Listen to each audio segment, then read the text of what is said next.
At a young age, we are strongly influenced by our parents, teachers, and society on what type of career path we should choose.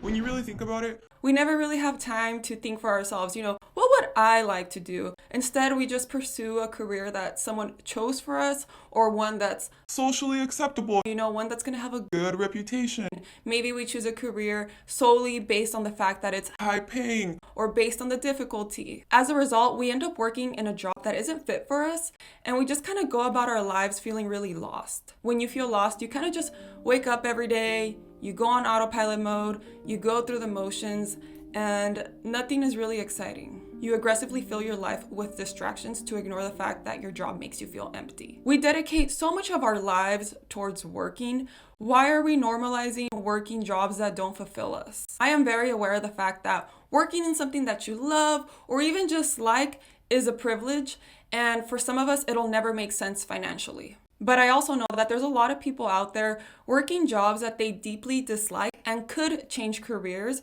but they don't know where to start, or they don't even think they're capable of doing it. If you're open to the idea that you can actually find a job or a career that you enjoy instead of thinking it's just an illusion, continue watching because I'm going to tell you the steps you can take so you can start your journey towards finding what you're meant to do. Step number 1, understand your natural inclinations. I learned the importance of understanding your natural inclinations, which are your natural interests and attractions as a kid, from the book Mastery by Robert Greene.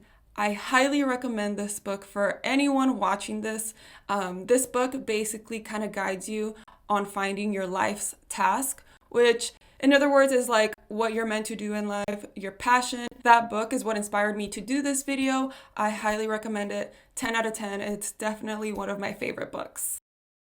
Look back at your childhood before you had any strong influences and list the type of interests you had and the types of activities you were attracted to. I understand that you can have a lot of interests, but if you think deeply enough, there's something that's always caught your eye more than anything else. This interest should be something that's always been consistent throughout your lifetime. This interest can be very broad. It doesn't have to be anything grand. Maybe you always had a fascination with cars, drawing, or some type of subject in school, a sport. I know for me, I've always had an interest in journaling or just anything relating to writing.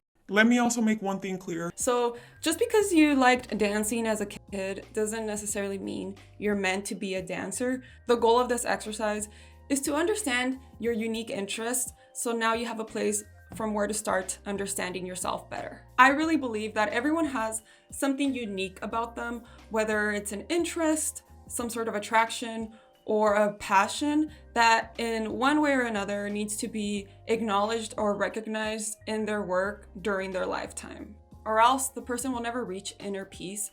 They'll just feel like something's always missing. Just because you don't know what yours is doesn't mean you don't have one. Just know that it's not your fault that you don't know yourself very well.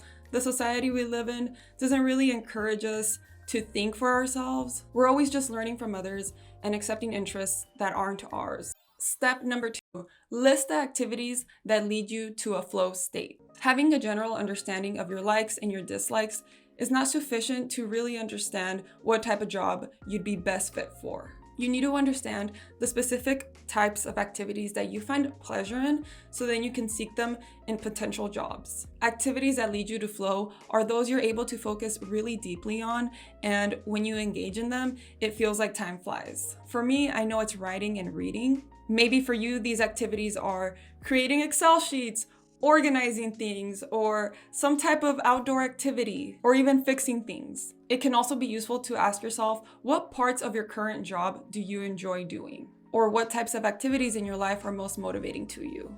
Step number 3, analyze what the findings tell you about yourself.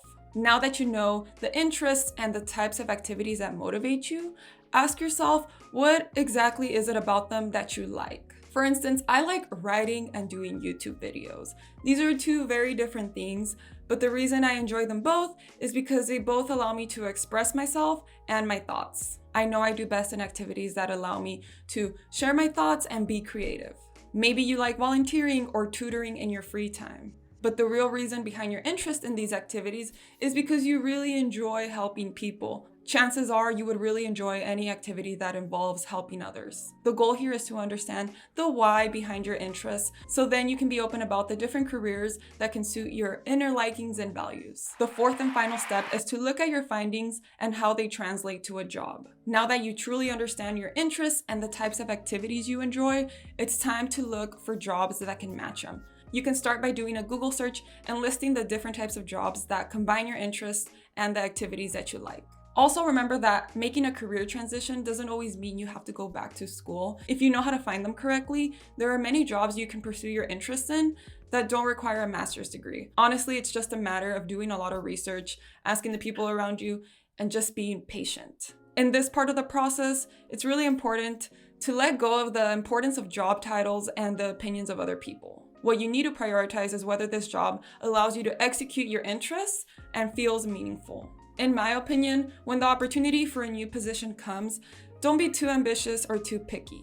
Chances are you still have a lot to learn in that new field you're diving in, and that's okay. Maybe you won't get a grand job at first, but just know that this job is more aligned with you and your values than your previous job. This new job might be exactly what you've been looking for, and if it's not, it's gonna help get you where you're supposed to be. Holding strong to your interests will be the most helpful. They will always guide you in the next direction. Sometimes the career transition that you want can be really extreme, and you can't simply transition into a job in that area. In that case, look for opportunities where you can gain experience in that area, whether that be through volunteering, an internship, getting some type of certification, asking someone who's in that position and how they got there. Google can also be very helpful in helping you find opportunities for experience. Treat this time as your journey towards finding where you're meant to be. The process of finding the right job takes a lot of time. We live in a society that thrives on instant gratification. We want things fast, but finding something so important like what you're meant to do for a living